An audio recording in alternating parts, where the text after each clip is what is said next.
Welcome everyone this is our final aiming high of 2021. I'm so grateful to you all for joining us. And when I tell you you are in for a treat tonight, that is an understatement. I am so grateful to be joined by two accomplished, esteemed scientists who I will formally introduce in just one moment. But just to give you an idea of our plan for the evening, we will be hearing from Dr. Lori Luck, class of 1985, and also hear her in conversation with our incredible moderator, Marlboro Science Instructor, Dr. Kenichi Charles. We are also hoping to have time for some questions from all of you towards the end. So feel free throughout the event, you don't need to wait until we ask, to put those in the Q&A box, which you should see just at the bottom of your Zoom screen. I'll keep an eye on that and sort of track those questions coming in. But it is my absolute pleasure to formally introduce you to Dr. Kenichi Charles. Kenichi is a doctor of biological sciences in public health with an extensive background in teaching, research, change management, and mentorship. For over 15 years, she has leveraged all those incredible strengths to inspire others to let their passion define their work and guide their purpose. Kenichi earned a certificate in school management and leadership from Harvard Business School and Graduate School of Education, where she deepened her knowledge and leadership skills through collaborative learning with nearly 500 education thought leaders spread throughout the globe. Prior to that leadership training, she earned her PhD at Harvard University as a prize fellow in the Department of Genetics and Complex Diseases, authoring articles in premier scientific journals such as Nature Medicine and Cell Reports. She continues to contribute to the scientific canon, most recently publishing research in the fall of 2020, while the rest of us were binge watching Netflix. As a Marlboro Science faculty member since 2013, Kenichi has served her school community in myriad roles, including faculty mentor, advisor to the African American Cultural Exchange, grade level dean, school accreditation leadership, and admissions liaison. Whether leading a team of intrepid students or experienced educators, Kenichi does so with an enduring commitment to amplifying excellence. And I have to say personally, it is such a joy to have Kenichi as a colleague, and I am so grateful she is here with us tonight. So Kenichi, I will turn things over to you. Thank you, Megan, for that. I appreciate that so much. I have the pleasure of introducing our fantastic alumni speaker today. I just recently met Dr. Lori, and I already feel like we're old friends and we've known each other for a long, long time. I know that many of you here tonight have a personal relationship with her and know of her excellence, but I'd like to just give you a brief introduction into all that she has accomplished in her professional career and leave most of it up to her to tell you during her presentation today.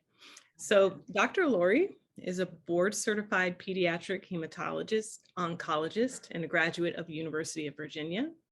Her early work focused on sickle cell disease, and as a medical trainee, her intense desire to advocate for and improve the lives of patients did not go unrecognized. She was the recipient of the Sheldon Brenner Resident Research Award and Postdoctoral Fellowship Award bestowed by the Sickle Cell Disease Association of America. Dr. Lori is also undeniably a Marlboro alumna, whose philosophy throughout her professional career in medicine has been to serve as a compassionate partner for hope. Her medical journey has included many titles as she has collaborated with and joined the ranks of thought leaders in hospitals and pharmaceutical companies spanning both East and West Coasts in the fields of sickle cell disease and oncology. Some of her titles include Principal Investigator for Transformational Clinical Research, Medical Science Liaison in Oncology, Global Medical Director, Sickle Cell Disease, and most recently, Director, Field Medical Affairs and Malignant Hematology at Pfizer. Here she educates and collaborates with clinicians and investigators devoted to hematologic malignancies.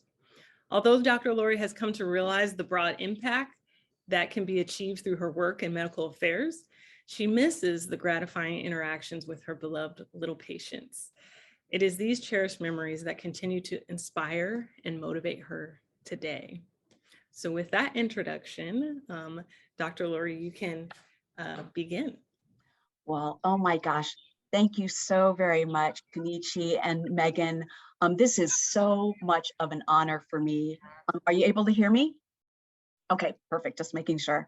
And I can't thank you enough. And I also, for those of you, and I'm loving seeing all of the little chats there, and I want to respond to each one. So please, like, keep me focused. But I know that especially at this time of year, there's so many competing priorities that you have. So, you know, from the bottom of my heart, thank you so very much for, you know, supporting me, for encouraging me in this hour and also beyond. So, and I will preface this by saying, you can't take the pediatrician out of the child. So, you know, I wanted to make this fun. I mean, you worked all day, and so I wanted to give you a little gift with some fun tonight. So, thank you again. And with that, I will go to my first slide, or I'll try to go to my first slide. So this says it all. So this is really my kind of objective slide and where I want to go. But I have to point out that I love the concept of using an umbrella, because for our 10th grade banner, this was an umbrella. So it just seemed very apropos that looking at Marlboro moments, mentors, messages, and memories, that we will kind of take a little journey with me, please. So first, we're going to follow the yellow brick road. Then we're going to look at the road less traveled, and it's okay to have a plan B. And then we're going to see how all roads lead back to Marlboro. And you know, how I would sum up this whole presentation is that the wonders of Marlboro and for a lifetime. Additionally, I have gained a new appreciation that I didn't necessarily have when I was practicing. So we can kind of spend a moment or not looking at some important information about drug development, because I think that that's so very much at top of mind right now. We can also look at clinical trials and a bit into COVID as well. And if we do have extra time, I'd love to talk a little bit about health disparities, just kind of in general. One of the things that I am so honored and grateful to be a part of with Marlboro and the Alumni Leadership Board is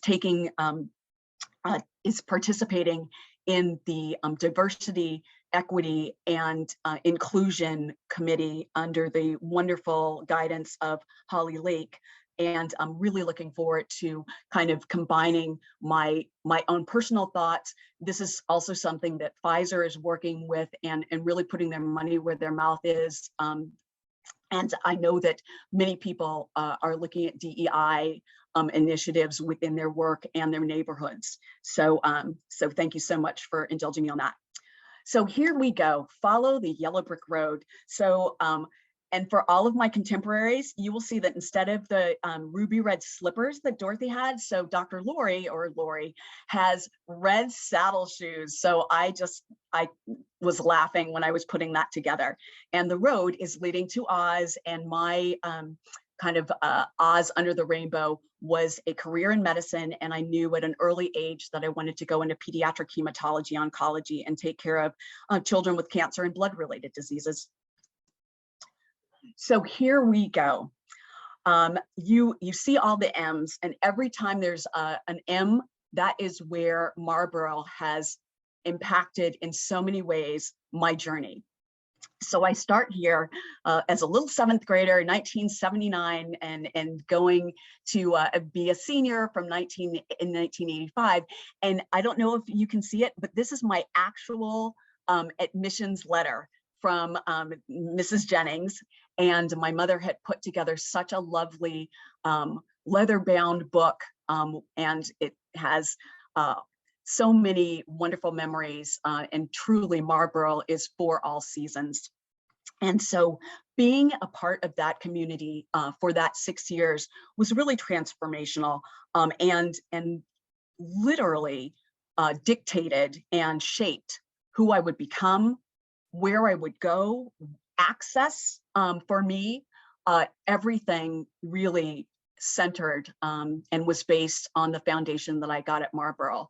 And I'm sure there are a lot of heads nodding at this time, because to be placed in a environment where you are nurtured to grow, develop, question your curiosity, all while kind of, I would say, a thread that was really important to me, and I'll look at it in the various stages of my yellow brick road, but really that how the honor code and how something that, you know, we might not have even thought about too much when we were students at Marlboro, but the enormity of that responsibility when you are not only taking care of yourself, but also your community. And I think that this is something that really led me along the way. So all of that, the excellence, the rigor, seeing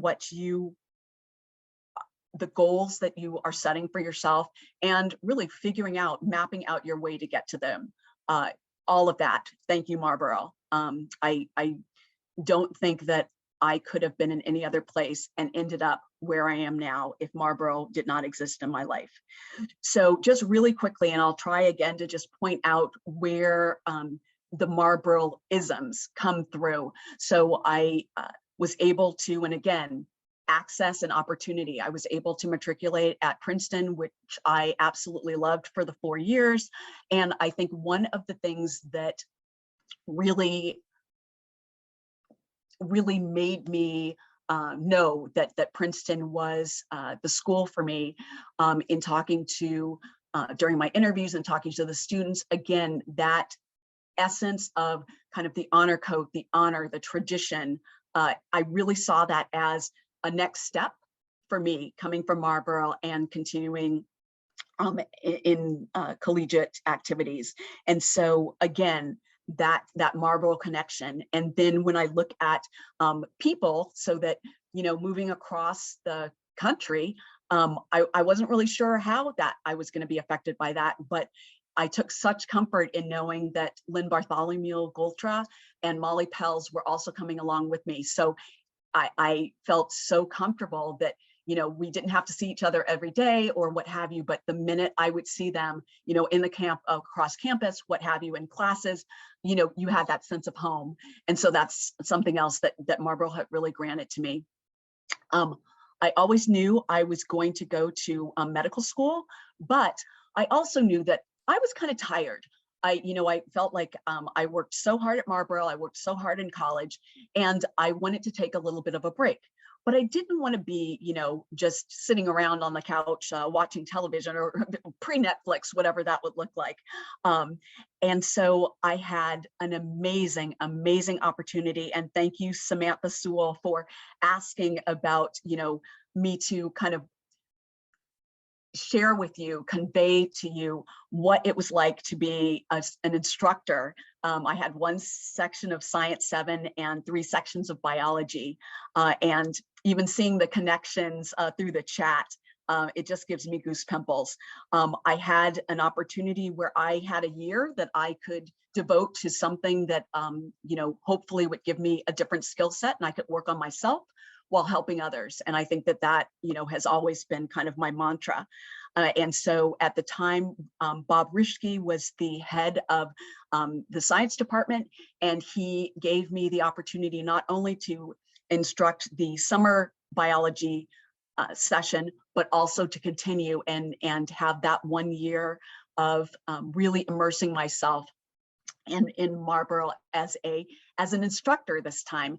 And you can imagine that when I would go into the, you know, the teacher's lounge or what have you, I felt very uncomfortable. I'm like, oh my gosh, I'm looking over and seeing like Mrs. Putnam and Doc and several of the other teachers that we had. So that was always a little uncomfortable, but they so embraced me. They were so wonderful and really gave me the opportunity to grow and gain different skill sets. I remember Dr. Rischke sent me to UCLA for extension courses so that I could learn how to teach and interact with people with different learning styles. You know, some of the things that are so ingrained in us now, but you know, that was very new to me, and I didn't have that opportunity. And I would say that when Kenichi and I were speaking, and she was asking me, you know, what did I take away from Marlboro that really helped me kind of become an adult? And I think not only, you know, the excellence and everything as a student, but really this opportunity to work with different different learning styles, different learning levels, and answering and addressing any and every question that a 7th grader or a 9th, 10th, or 11th grader could give. And you can only imagine some of the days when I was a little less focused where we were going with that. But, you know, I attribute this as really helping me with you know, dealing with my patients and dealing with families, dealing with parents. And I really do credit Marlboro and especially that teaching opportunity to help me develop those skills. So then I proceeded to University of Virginia, and this was so impactful for me for so many different reasons. My father actually had graduated from UVA Medical School. So again, I was felt so honored and privileged to have been welcomed into that community.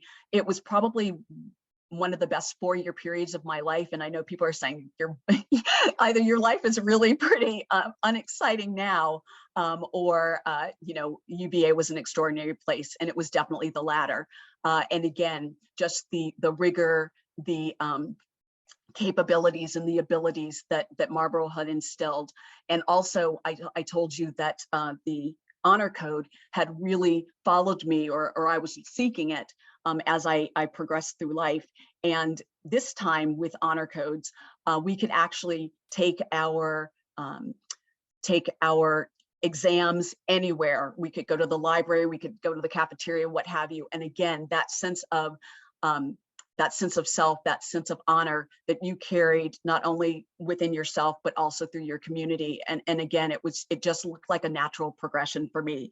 I also was able to connect with several sisters of classmates and other people who were connected with Marlboro and were able to participate in life at UVA as well. And then I'll wrap up my kind of Marlboro Fall seasons with my Yellow Brick Road anyway. So going to Michigan at Children's Hospital of Michigan for that 3 years. And again, I think one of the things that was very apparent to me was the mentorship. I knew what it looked like coming from Marlboro. And so I knew what it would look like when I had been paired up for life with whom I called my godmother of my career, Dr. Ingrid Sarnak. So she was the one that I give full credit to for getting me involved, getting me interested in sickle cell disease. And really, you know, that's all she wrote. And so I went with that intention as I was able to, again, looking at the access, looking at the foundation that Marlboro had given me to be able to be accepted at CHLA, come back to Los Angeles. Oh, I was missing the sunshine and my parents and my friends. And so I was able to look at that for fellowship for those next 4 years. I actually took an extra year to continue with some of my laboratory work, which again was centered around sickle cell disease. But with this opportunity, and I wish I hadn't gotten my little note from Tamara Kurtzman, because I had already put you into my narrative here. She was an outstanding, brilliant, just such an part of our team when I was in the lab of Dr. Poonam Malik, who is a world-renowned specialist in hemoglobinopathy. So anything that's wrong with your red cell number or your red cell, I guess, structure, function. I had the pleasure of working with her, and Tamara was one of our Marlboro students over the summer who had participated in I guess it was the science, science honors class. I think that was the name of it. But I think one of the opportunities, and again, just so grateful to have been a part of that, and Tamara's journey within our lab that summer. I was able to come back, and when Marlboro had the all of the students who had participated, they were presenting their data. And if I wasn't completely impressed by the grace, the poise, the brilliance of the students, they were presenting at international meetings, some of which I hadn't even presented, having, been in my fellowship. And so just the level of excellence that was really required, demanded at Marlborough. And I think that the student body had really risen to the occasion at every year. And I was just watching it grow and grow and grow. I'm like, I couldn't have done that when I was a junior or senior, but it just really speaks to the foundation that Marlborough has given to all of us. And then just to wrap up this part, I kind of blame Marlborough that I wanted what I wanted when I wanted it. So I wasn't going to settle, or I wasn't going to be satisfied with just any job. I wanted a job that was almost exclusively in sickle cell disease, and I could do clinical and some research to leverage all of the skills and to honor the my mentors. And so that job did not exist in Los Angeles. So I had 2 years to get my kind of head, mind, and body and soul aligned so that I could go to St. Christopher's Hospital for Children in Philadelphia. And was again just so thrilled to be in the environment, and again giving all thanks to Marlborough for giving me the baseline and the structure, the foundation that I needed. And so we're gonna go to the next slide. How are we doing on time, Kenichi? I'm sorry, I like to talk. We doing okay? We had planned to go with your talk until about 9:40, and it's 9:05. Okay, I'll speak fast. Mm-hmm. So at the end of 2009, there were some things that were becoming very apparent to me. And again, I think there's a big M involved in that. And it was being honest with myself, understanding what I needed. Obviously, I had this whole road I had been on. I was really focused on my patients, what they needed, what the family needed. And in 2009, I had an epiphany, and I can only describe it by saying, if you've read Shel Silverstein's The Giving Tree, and you looked at the last page and the tree was gone, and I think the initials and the stump were still there, that's where I was. I didn't see my philosophy of practicing medicine. It definitely was not well aligned with the business of medicine. You've probably, some of you who are who've known me and spoken with me about this, there's something about healthcare that I like. I don't like health business, and I was finding that I was spending longer and longer hours, but it couldn't be billed, and so I was becoming less and less effective, and I wasn't happy with myself. And so I really was looking at, I love this Robert Frost poem, two roads diverged in a wood, and I was at that crossroads, and I'm like, you know what, I don't think I can really survive and be honest with myself and stay in practicing medicine. And so I was looking at some different options. And I really do think that taking the road less traveled, or at least at that point in time, really made all the difference. And just really quickly, so here you go with my epiphany in 2009. I've already told you how Marlborough had really helped me to come to some, to really look at the situation. And I think the other thing that Marlborough gave me was that, and I love this, be not afraid, little Violet, you got this. They've given me everything that I needed to have to really, okay, so plan A, let's look at plan B, and I could go forward with that, not be afraid that I had a mortgage and I needed a job, that sort of thing. And I was able to dive into the world of pharma. And people might be saying, well, if you didn't like the business of medicine, practicing medicine, you know, like you couldn't get a bigger business than entering pharma. But I would beg to differ for a couple of reasons. When I was working in practicing medicine, I could affect, you know, and empower, teach, what have you, about 500 sickle cell patients.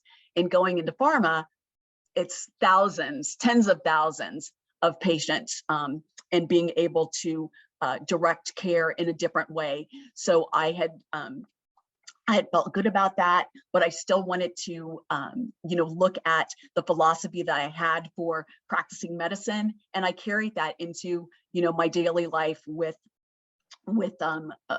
the pharmaceutical companies. And as you can see, there are 3 up here. I started with Genzyme. I can't imagine a better place. It was a medium-sized pharma company, which was based on rare disease. And I think that really, like sickle cell disease, understanding populations of patients that have serious diseases, but they aren't large in number. So many times, there is less money to be gained from that in terms of a pharma kind of business plan.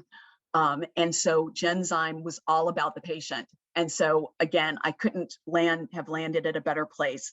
When Genzyme was acquired in 2011 by Sanofi, the culture changed, and I wasn't ready for large pharma yet. So that caused me to look for another opportunity, another rare disease company. I followed my friend who left Genzyme and went. So Mary was there with open arms. And excuse me. See, work is never done. And so I had followed her. And again, you're seeing all of these M's, and it may not be, you know, people per se, but it really is that foundation that allowed you to really pivot on a dime and be successful in any, you know, you work hard, you figure out what you need to do.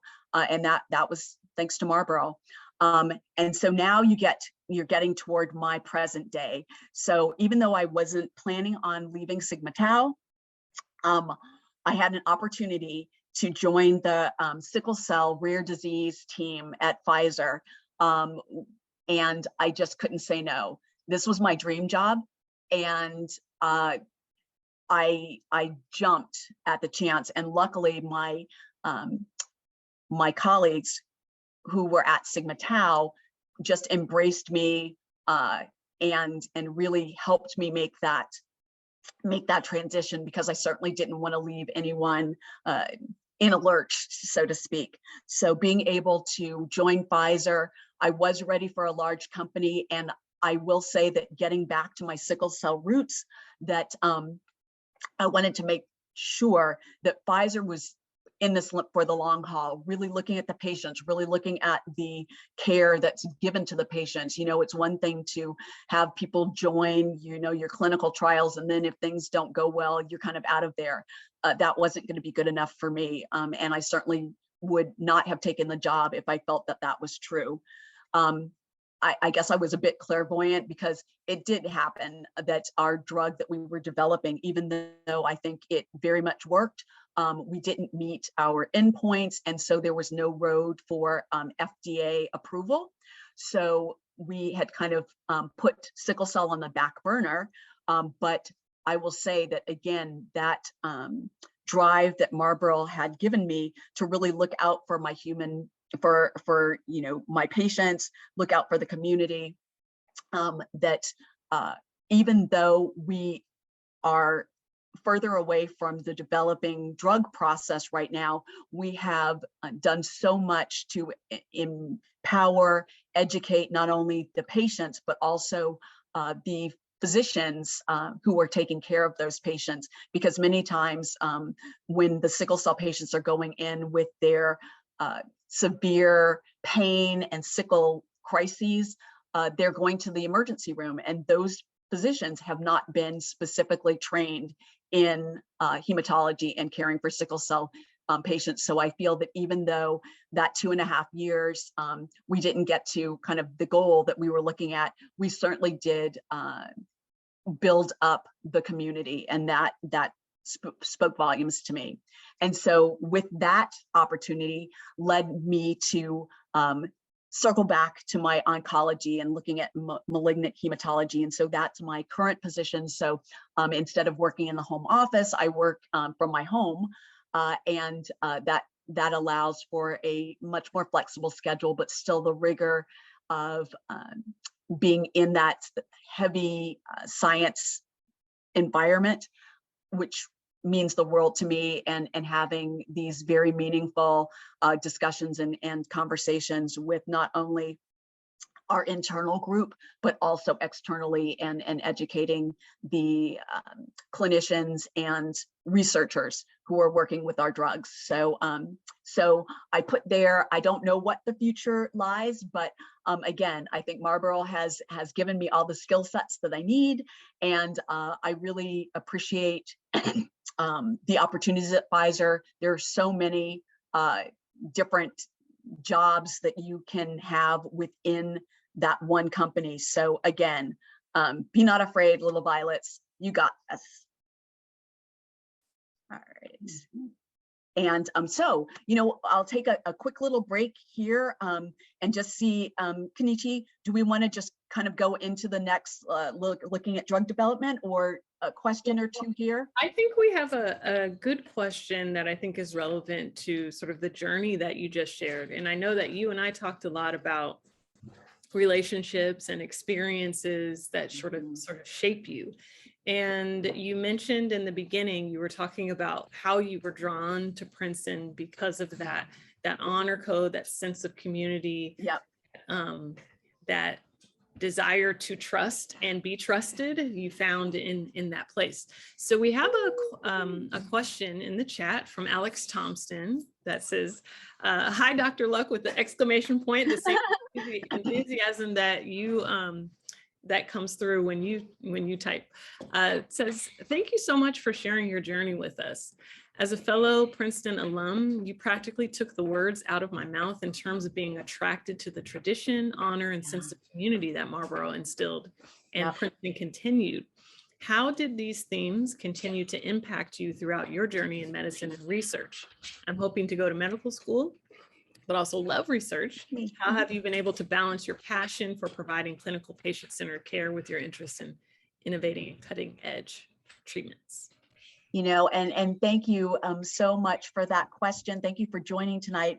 And you are right on. And also I'll have to, talk to you about going to Princeton reunions, but I think that everyone's going to have a slightly different journey, obviously, and really, kind of you're moving levers. Like for me, clinical medicine and being with patients was paramount. That's where I gravitated. That's where I got the most gratification, whether it was, teaching a child and a family about their disease and how best to help themselves. But to be able to, move the needle in science, you almost had to also have that research background. And the way that I kind of maneuvered around that is, even though I did enjoy basic science research, that wasn't something I could continue. And part of it might have been, kind of the access. I could have done it if that were my top priority. You could just make it happen. But I would caution to really look at what's important to you. And like you saw through my journey, it may change at different points, but at wherever you are in terms of your thought process and what's important to you, to really look at those options. Bench research, because you don't have controls of, when your cells are going to be ready, when they're going to die, that sort of thing. So some of those unknowns makes it really hard to mix it with with clinical responsibilities as well. But like I said, I trust that everyone who has walked through and been in the hallowed halls of Marlboro will be able to figure it out. And I'm more than happy to talk to you afterward, because obviously this is one of my passions, to share and to hear what other people are seeing and actually going through. Did that get to the essence of the question, I hope? I think that it did. And I would just like to echo a sentiment that you shared earlier about how you were speaking about, I think the participant's name was Taryn, who worked with you at Yeah, Tamara. Yeah. at Tamara, how you were describing going to these presentations of these honors research students and being sort of blown away by their poise. I am going to echo that and agree that if you've gone through my Marlboro, gosh, you I have are chills. prepared and you are ready to sort of, Marlboro students and alums are intrepid, and their preparation is such that you can take the time to dabble and try other things and not have that lag time of figuring it out. You're just going to dive in, see if it's working, and then move on. And you don't have that time to prepare. Because I, as a new faculty, was fresh out of graduate school, and I went to these presentations my first year, and I'm thinking, these students are presenting at level, if not better than my fellow grad students. So yep, that's exactly how I felt as well. You all are fantastic. And I, you know, and Kenichi, if you don't mind, just take one more second to really let this hit and sink in, because I mean, we're talking about international different conferences. So for example, we just finished the American Society of Hematology conference, the largest conference for heme malignancies and also benign diseases. And I think that some of our students were participating in this environment with poster presentations, or if not for ASH, the like of that. And so people who have been working and living and breathing the different disease states and the science, and being whether they're you know, physicians or researchers, they haven't had the opportunity. I mean, they haven't gotten to that, reached that milestone or that achievement. So I just really want that to sink in. And so everybody sit up a little straighter, pat yourself on the back, because, you know, I think that we all, just in having been at Marlboro, that we are part of that. That's in our DNA. Indeed. I don't think there are any other questions. So if you wanted to take some time to talk about, I know that you have some slides prepared to talk about the drug development process. Yeah, you know what? Into that? Yes. And I can go kind of quickly. And if there are questions, you know, that come up, we can definitely do that. So I think what I'll do is just do this slide. And then I know there may be some questions about COVID. So there were a couple of things I wanted to talk about that. So I might veer off my my yellow brick road for a second. So this, I know this is a very busy slide, but I want to just walk you through this. And I will say, I did not understand the drug development process when I was teaching. I mean, when I was practicing medicine, I too was saying, why are drugs so expensive? Why don't we have more drugs? Why, you know, all of these questions. And when I got to, and it was really Pfizer that it became most clear. And I think it's just from the sheer enormity of the, you know, of Pfizer, of the company. But when we talk about developing drugs, we look at a couple of things. One is we look at the time that takes, what you have to do to get FDA approval, which is pretty much the holy grail, so that you could market that product.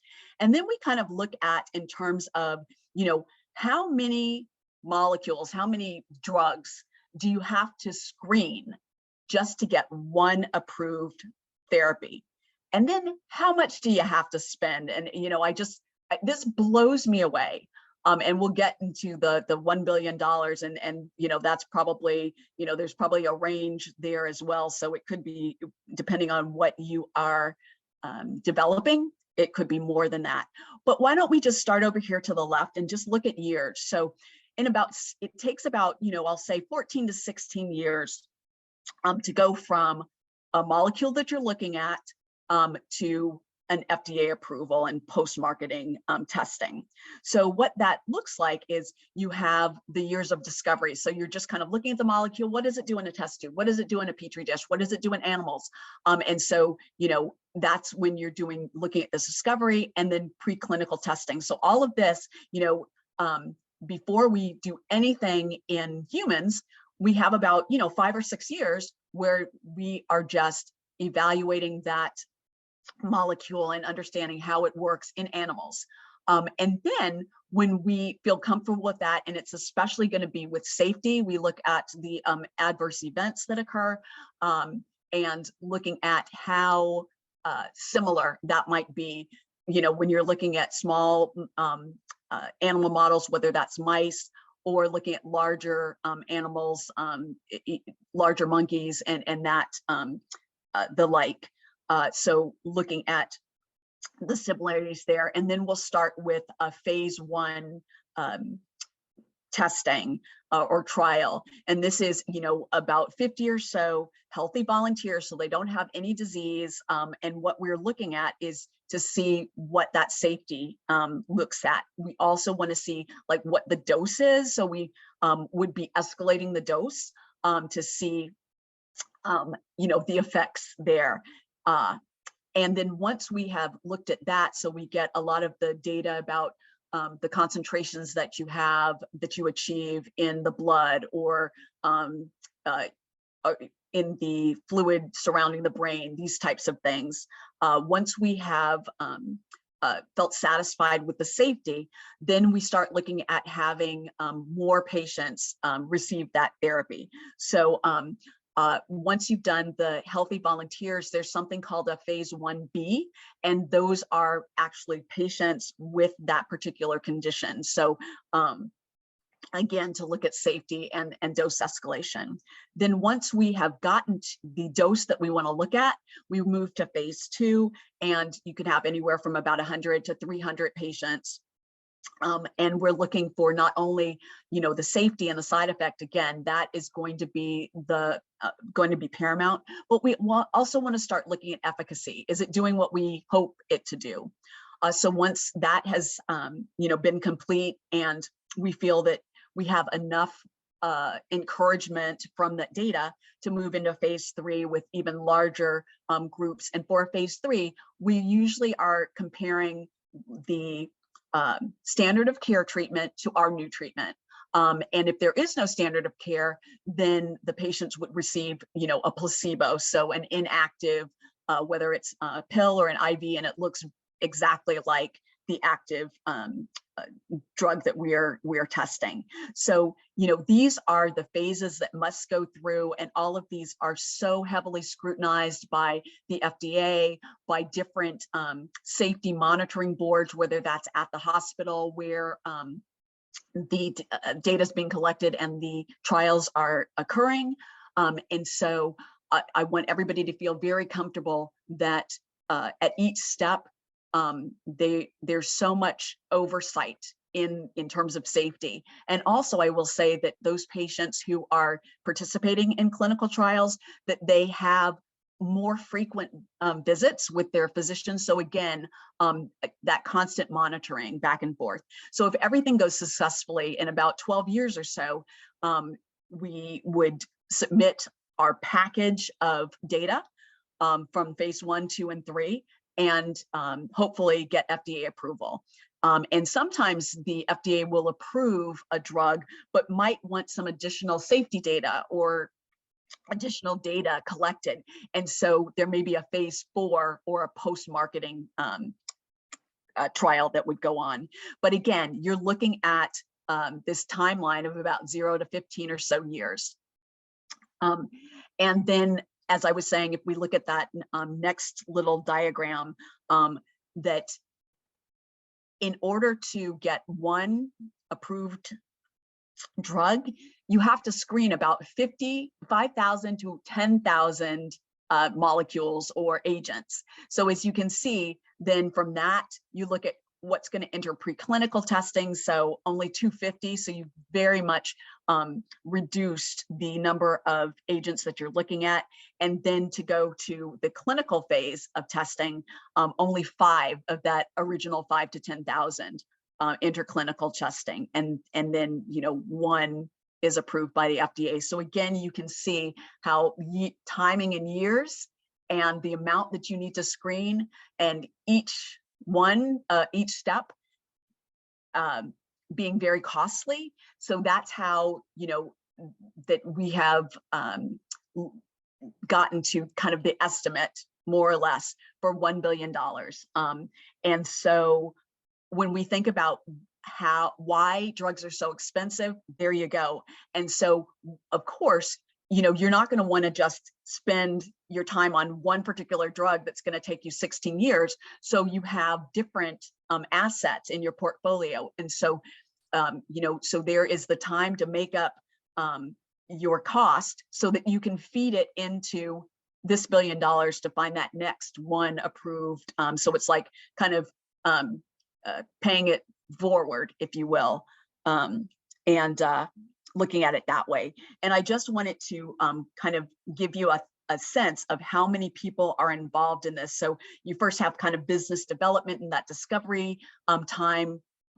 Who, what should you pursue in that 5,000 to 10,000? You have the early drug development team, which is dealing more with the preclinical testing. So obviously all of our scientists are going to be involved in that arena. Then you go into clinical development, where your clinical team is looking at actually developing the clinical trials that will be conducted.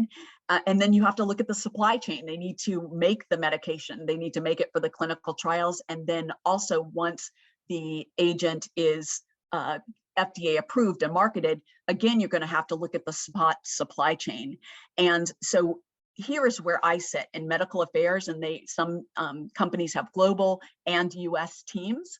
And so once a drug goes and is approved, that's when it's kind of handed off to medical affairs to further develop. So you can look at different patient populations, you can look at different ages, and especially, where pediatrics would be near and dear to my heart.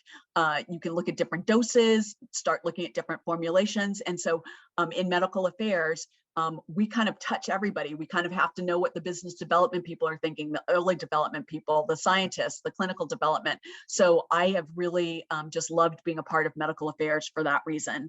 And then also, we couldn't do what we do without our commercial and marketing colleagues who are looking at more kind of from the promotional aspect.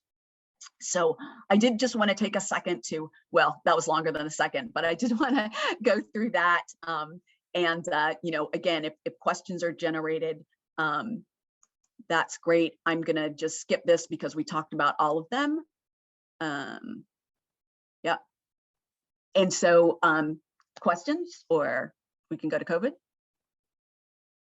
Dr. Lurie, I want to make sure that we have some time for Q&A from yes, definitely. And in case they do have questions. I'm realizing I should have offered you a better transition into your a transition at all into your drug development slides, but I will offer that in the form of a question to you now. You assured me this was going to be fun, so I'm just going to have fun. I'm not going to worry too much about format. Okay.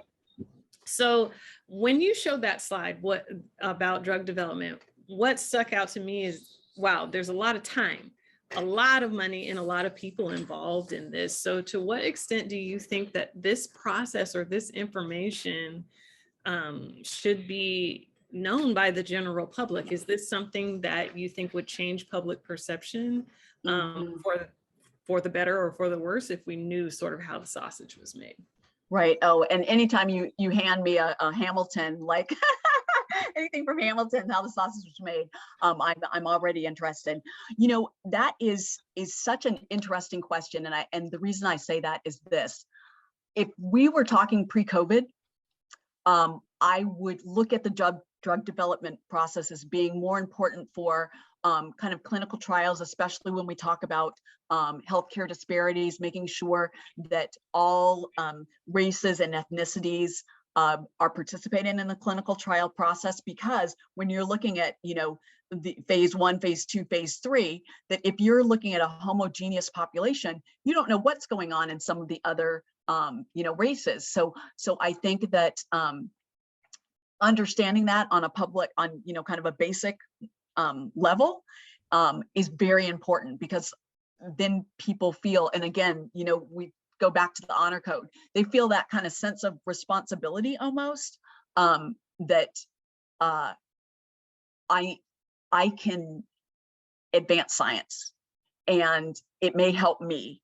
but it likely will help others. So, a little bit of that, I don't know if you want to call it altruistic or symbiotic, depending on how you're looking at it, but I definitely think that this is important. And, I was really interested in knowing how much do, the very esteemed Violet's on the phone, how much did they know, about the drug development process? And I was like, I didn't want to be redundant. I didn't want to sound silly, but I think that it's really important to kind of have at least a basic understanding that it's time, it's money, it's everybody kind of pitching in where they can to advance science. And if we want more drugs and fewer side effects, that sort of thing, that's what we need, everyone. And this was a huge theme with my sickle cell patients in the communities, because looking at Tuskegee, looking at many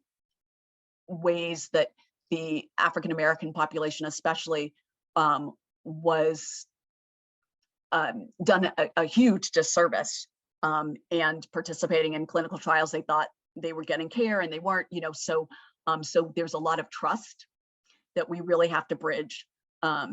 But yes, so hopefully that kind of answered, spoke to your question. Sure, and a follow-up to that question we have from the participants, from Donna Bernstein. Donna wants to know, if the process takes more than 16 years, then how in the world did that COVID vaccination get approved so fast? Donna, I'll pay you later. So that's exactly what I was hoping to go into, and we can kind of end with that, but you have to stay on the phone until I do my acknowledgements. But so this is getting all of this, the money, everything, what we did at Pfizer, and I'm sure Moderna and J&J did it as well. If you throw enough money at something, you can shrink those years. And shrinking those years, again, when we look at the scientists, early drug development. So just looking at the COVID vaccine, it's an mRNA based based vaccine. And even though we haven't heard a lot about that until COVID, it's been the technology has been studied and looked at for decades. So, when people say, oh, this is new thing, it's not new. It's the code that you put in to get the immune response specifically to the spike protein of COVID. So if you put enough money, resources, the supply chain, looking at marketing, look at commercial, if you get all of those people together and you say, okay, forget everything else you're doing, we are all focusing in on COVID. We at Pfizer, I can speak, we paired up and collaborated with a German company, BioNTech, and they had the mRNA technology, and we had the manufacturing capabilities. So again, looking at just focusing all your efforts, and as you're looking at how the phase 1, 2, and 3, how many years that takes, a lot of time it's because people are not willing to consent to be a part of the studies. That was certainly not the case with COVID. I mean, we were turning people away because so many people wanted to be a part of that. So putting the money, putting your resources, putting the manufacturing, and the subjects, coming in and lining up to be a part of your study. That is exactly how we've gotten to where we are, and getting the emergency authorization and then the full authorization for the adults for the Pfizer COVID vaccine. So thank you so much for that question, Donna. And I think that it's so important. Again, when Kenichi was asking me what isn't important for the public to know, I'd say a couple of things. It's an mRNA vaccine. It's been around for decades. The product that we give to you breaks down after it does what it's supposed to do. So like proteins are degraded and then, excreted from the body. So it's not, we don't use any viral products. So you're not going to get COVID by, getting the vaccine. There are some vaccines that we utilize weakened strains of the actual virus. This is not the case. So I think that that is the kind of information that people need to not only read, but think about and really look at the science, take everything out, all the other noise that we have around, but really kind of looking at that and making your decisions for you and your family based on the science. And I think that we have just gotten, many people have gotten further and further away from the actual science and understanding that and the benefit, not only, again, honor code, not only the benefit to yourself, but also your environment. So yeah. Oh, Megan, you're so awesome. I see you. I do that too, putting your hand on your heart. But yes. Thank you for the answer, Dr. Lori. Friend Judge Kim just asked, what would you say to assuage the fears of people around the vaccine? And you just answered it in the very end of that response to Donna's question. So with that, I think I want to make sure you have time to thank everyone for my favorite part. Thank you so much. So are you seeing what's going on here? I said all roads lead back to Marlboro. So first of all, thank you all for participating, for the awesome questions, and really just being with me tonight. It means more than you know. I am so excited to be a part of the Alumni Leadership Board, and I'd like to thank specifically Samantha Sewell, who realized that I wasn't getting emails. Yeah, I think that's more, I wasn't checking emails, but and had made sure that I was able to submit my application. Thank you, Megan, for agreeing to accept it, and Nina and Ann and Allison. It's been so wonderful, working with you, even in these short months. So thank you so much. And class of '85 is just such a wonderful, family for me. I'd also like to thank my former students, and Tamara, I'm going to add you in there. But Julia Lee, who also went to Princeton, and had gotten the Pine Prize, which is one of the, I think, for the best thesis work. And so, I was just so super excited to get back in touch with her and Samara Enright, and then Kimberly Baker. I really have to thank you. In fact, there's a next slide. I'm going to leave you for last. But Megan, when I think about the relationship I've had with your family, and I put down here 1976. That is a heck of a long time, being a part of your life and Donna's life and David's life, and being on the gymnastics team. And again, if that isn't saying all roads are leading back to Marlboro, and then being introduced to you, and I just so look forward to continuing our relationship, and working with the ALB, and then Dr. Charles, and meeting, Kendrick and Mia and Cameron. I can't wait to continue our next steps. You're my new BFF, and I'm so honored to even be sitting on the same, Zoom with you, and all your accomplishments. So thank you so very much. And with that, I just have to have one note of a special thanks, and please indulge me. What I call the youngest female African-American judge ever in life, no matter what continent you are. Kimberly, you have been such an inspiration for me. She was the first one to tell me, and I think it was the first time we saw each other, she goes, oh, you need to know about, you need to think about doing Aiming High. I'm like, what are you talking about? What? And I really thought she was kidding until Megan, called me and asked me about it.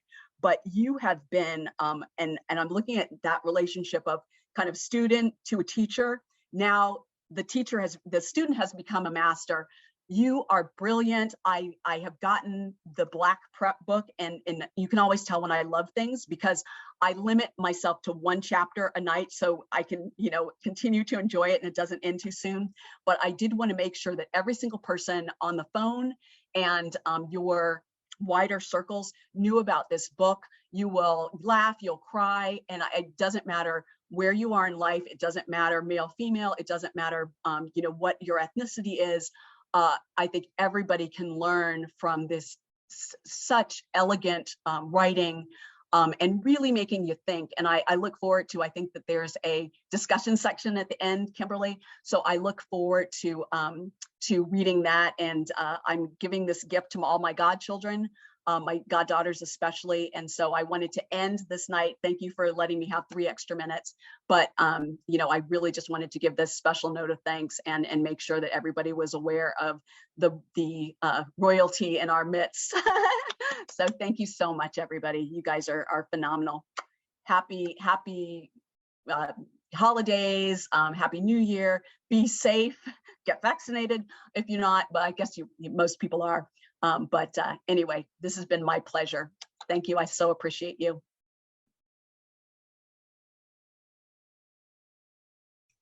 Did you cut me off? No, not at all. I was going to say, I don't think I could wrap this up any better than Dr. Lori Luck already did. So I want to just thank everyone for staying a few minutes after. I want to thank all of you for attending. And I really, really want to thank both Dr. Charles and Dr. Luck. I told Lori before we started, she is one of the most accomplished people I've ever talked to. Oh my gosh. Yet so ready to acknowledge a million other people, which I think just speaks to the generosity of her as a person. So I want to make sure we give that right back to you, Lori. So thank you. You have already. And I'm copying and pasting all the notes in the chat. So please look forward to hearing from me. Oh no, it didn't work. Okay, we'll figure out how to do it. I'm sure you can help me with that. Can't you, Megan? I can, yes, we can chat afterwards, but thank you everyone. Then thank you, Kenichi, and thank you, Lori. And I hope you all have a wonderful rest of your evening. Thank you, everyone. It was a pleasure. Thank you. Good night, everyone. Thank you. Bye-bye.